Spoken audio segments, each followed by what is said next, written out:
এইভাবে রান্না করলে মাংসের স্বাদকেও হার মানাবে মাছের এই রেসিপি। নমস্কার, ইনসাইড দি কিচেনে আপনাদের সবাইকে স্বাগত জানাই। রেসিপিটা ভালো লাগলে লাইক আর কমেন্ট করার অনুরোধ থাকলো। রুই মাছের পিসগুলোকে ছোট ছোট করে কেটে নিয়েছি, তারপর ভিনিগার আর নুন মাখিয়ে রেখে দিচ্ছি ওই 10 মিনিট মতো।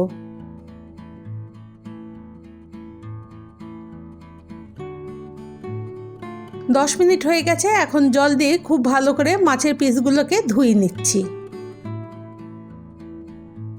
মাছ ধুয়ে নিয়ে হলুদ, নুন, লঙ্কার গুঁড়ো আর খানিকটা সর্ষের তেল দিয়ে মাখিয়ে নিচ্ছি। এবার রান্না শুরু করব। কড়াইতে সর্ষের তেল দিচ্ছি। তেল গরম হলে মাছের পিসগুলো দিয়ে দিলাম।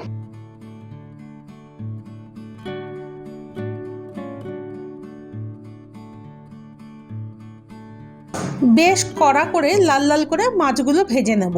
এই দেখুন, বড় সাইজের রসুনের 12 থেকে 13 কোয়া মতন তেলে দিয়ে কিছুক্ষণ নেড়ে একটা পেঁয়াজের পাপড়িগুলো দিয়ে দিচ্ছি। এগুলো খুব বেশি ভাজার দরকার নেই, মোটামুটি ভেজে নিয়ে উঠিয়ে নিচ্ছি। একটা পেঁয়াজ স্লাইস করে কেটে দিলাম। একটু নেড়ে নিয়ে ছোট চামচের হাফ চামচ রসুন আর আদা গ্রেট করে দিয়ে দিলাম। এখানে এগুলো বেটে দিলেও হবে।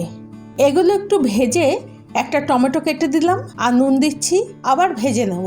টমেটো পুরো সেদ্ধ হয়ে গেছে। এখন বেসিক মশলার গুঁড়ো, যেমন ছোট চামচের হাফ চামচ হলুদ গুঁড়ো, হাফ চামচ করে ধনে গুঁড়ো, জিরে গুঁড়ো, 1 চামচ কাশ্মীরি লঙ্কার গুঁড়ো আর অল্প জল দিয়ে মশলাটা কষিয়ে নেব। মশলা ভালো করে কষানো হয়ে গেছে। 1 চামচ মতো টমেটো কেচাপ দিচ্ছি। এটা মিশিয়ে নিয়ে আর একটু নুন আর কাঁচা লঙ্কা দিয়ে দিচ্ছি। এখন ভেজে রাখা মাছ, রসুন আর পেঁয়াজের পাপড়ি দিয়ে মশলার সাথে মিশিয়ে নেব। মশলার সাথে মাছের পিস নেড়ে নিয়ে হাফ কাপ মতো জল দিয়ে দিচ্ছি। এখানে জলের ব্যবহার বেশি হবে না। আবার সব ভালো করে মিশিয়ে নিয়ে ঢাকা দিয়ে রাখছি 5 মিনিট মতো। 5 মিনিট পরে ঢাকা খুলে ধনেপাতা কুচি দিয়ে মিশিয়ে নিচ্ছি। এইভাবে মাছ রান্না করলে দুর্দান্ত খেতে লাগে, যা মাংসের স্বাদকেও হার মানাবে। রেসিপিটা দেখার জন্য অসংখ্য ধন্যবাদ।